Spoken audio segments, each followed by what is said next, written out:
मैं भी गीत सुना सकता हूँ शबनम के अभिनंदन के, मैं भी गीत सुना सकता हूँ शबनम के अभिनंदन के, मैं भी ताज पहन सकता हूँ नंदन वन के चंदन के, लेकिन जब तक पगडंडी से संसद तक कोलाहल है तब तक केवल गीत लिखूंगा जनगण मन के क्रंदन के, तब तक केवल।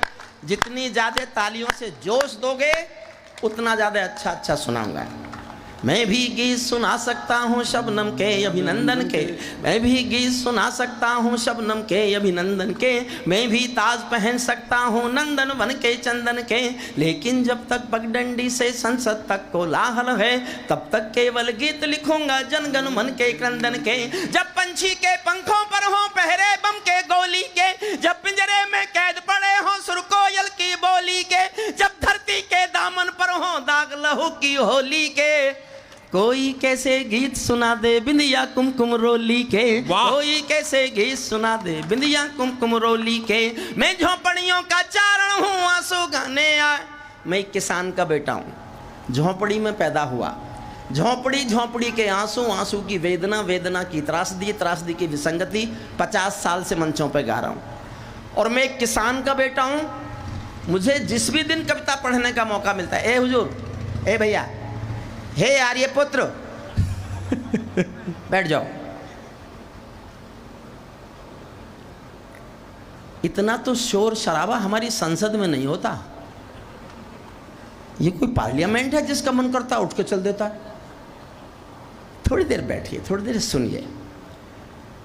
झोपड़ी का किसान का बेटा हूं मैं, और जिस भी दिन कविता पढ़ने का मौका मिलता है और मेरे सामने मुझे कुछ किसान दिखते हैं तो मैं बताता हूं मैं किसान का बेटा हूं। जानते हो क्यों बताता हूं? मैं एक बार लाल किले में कविताएं सुना रहा था, चौधरी देवीलाल हरियाणा के मुख्यमंत्री थे, मेरी कविताएं सुनी, मंच पर आ गए, माइक पर आकर बोले अगला प्रधानमंत्री किसान का बेटा होना चाहिए। मैं उसी दिन से देश को बताता घूम रहा हूं कि मैं किसान का बेटा हूं।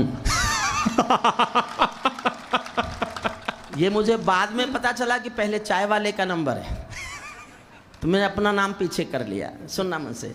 कहाँ बनेंगे पूजा के घर, कहाँ बनेगी राजधानी, कहाँ बनेंगे पूजा के घर, कहाँ बनेगी राजधानी, मंडल और कमंडल पी गए सबकी आंखों का पानी, प्यार सिखाने वाले बस्ते मजहब के स्कूल गए, इस दुर्घटना में हम अपना देश बनाना भूल गए, कहीं बमों की गर्म हवा है और कहीं त्रिशूल जले, सोन चिरैया सूली टंगे पंछी गाना भूल चले, आँख खुली तो पूरा भारत नाखूनों से त्रस्त मिला, जिसको जिम्मेदारी दी वो घर भरने में व्यस्त मिला, जिसको आप जल्दी कर जाते हैं ताली बजाने में, जिसको जिम्मेदारी दी वो घर भरने में व्यस्त मिला, अंधकारों में समा गए। छठी लाइन आपके दिल में तीर की तरह चुभे, तो मैं इतनी तालियां सुनना चाहता हूं जिससे हरीश हिंदुस्तानी का मन डोलने लगे। ये बजवा नहीं पाए, बड़ी कोशिश करते रहे। हरीश मुझसे सीखो कैसे बजवाते हैं ताली। छठी पंक्ति आप तक पहुंच जाए तो आकाश भर ताली सुनना चाहता हूं, झुंझुनू की जनता से सुनना। अंधकारों में समा गए जो तूफानों के बीच जले, अंधकारों में समा गए जो तूफानों के बीच जले, मंजिल उनको मिली कभी जो 4 कदम भी नहीं चले, क्रांति कथानक गौन पड़े हैं गुमनामी की बाहों में, गुंडे तस्कर तने खड़े हैं राजमहल की राहों में, यहाँ शहीदों की पावन गाथाओं को अपमान मिला, डाकू ने खादी पहनी तो संसद में सम्मान मिला, डाकू ने खादी पहनी तो संसद में। अब नंबर लग गया है उनका हमारे उत्तर प्रदेश में, अब नंबर लग गया है, मेरी कविता मारने की कोशिश कर रहे हैं योगी बाबा। डाकू ने खादी पहनी तो संसद में सम्मान मिला, राजनीति में लौह पुरुष जैसा सरदार नहीं मिलता, लाल बहादुर जी जैसा कोई किरदार नहीं मिलता। और मैं राठौर साहब का भी मन मांगूंगा और आप सबका समर्थन, डरना मत, मैं बैठा हूं यहाँ, मैं कहने की हिम्मत कर रहा हूं, आप ताली बजाने का हौसला करना। लाल बहादुर जी जैसा कोई किरदार नहीं मिलता, लाल बहादुर जी जैसा कोई किरदार नहीं मिलता, राजनीति में लौह पुरुष जैसा सरदार नहीं मिलता। अरे गहरे नत्थू खैरे तंत्री बनकर बैठे हैं, अरे गहरे नत्थू खैरे तंत्री बनकर बैठे हैं, जिनको जेलों में होना था मंत्री बनकर बैठे हैं, जिनको जेलों में होना था मंत्री बनकर बैठे हैं। मैंने देशद्रोहियों का अभिनंदन होते देखा है, भगत सिंह का रंग बसंती चोला रोते देखा है। लोकतंत्र का मंदिर भी लाचार बनाकर डाल दिया, कोई मछली बिकने का बाजार बनाकर डाल दिया। अब जनता को संसद भी प्रपंच दिखाई देती है, नौटंकी करने वालों का मंच दिखाई देती। इस कविता का अंतिम छंद पढ़ रहा हूँ आधी मिनट में, और फिर मैं एक छोटी सी 2.5 मिनट की कविता जो मेरी नई कविता है वो मैं सुनाना चाहूँगा। राठौर साहब को इतनी देर के लिए हम उनसे अनुरोध करते हैं। अद्भुत कविता पढ़ रहे हैं दादाजी। देश बदल रहा है, पहले क्या होता था और पिछले 8-10 सालों में देश ने क्या बदलाव देखा है। स्वागत।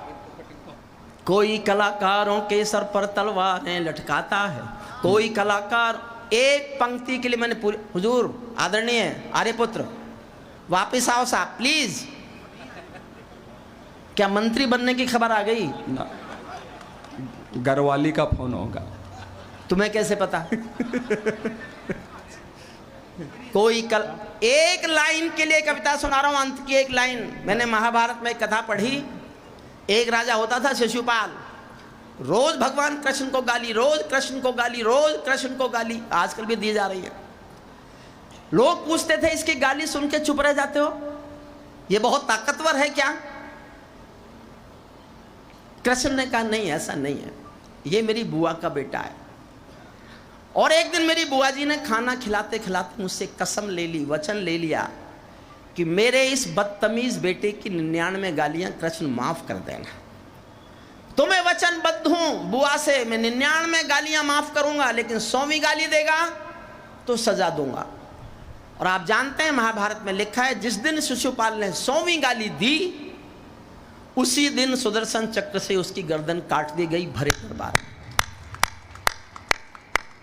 मेरा एक महत्वपूर्ण वाक्य है, मैं नहीं जानता कितने लोग समझेंगे। मैं भी राजनीति के अपराध गिन रहा हूं, और एक पंक्ति के लिए पूरा ये छंद सुना रहा हूं। आखिरी पंक्ति पर अपनी प्रतिक्रिया देना, या तो चुप रह जाना या बहुत जबरदस्त तालियों से मुझे आशीर्वाद देना, और उसके बाद 2 मिनट आपकी और लूंगा।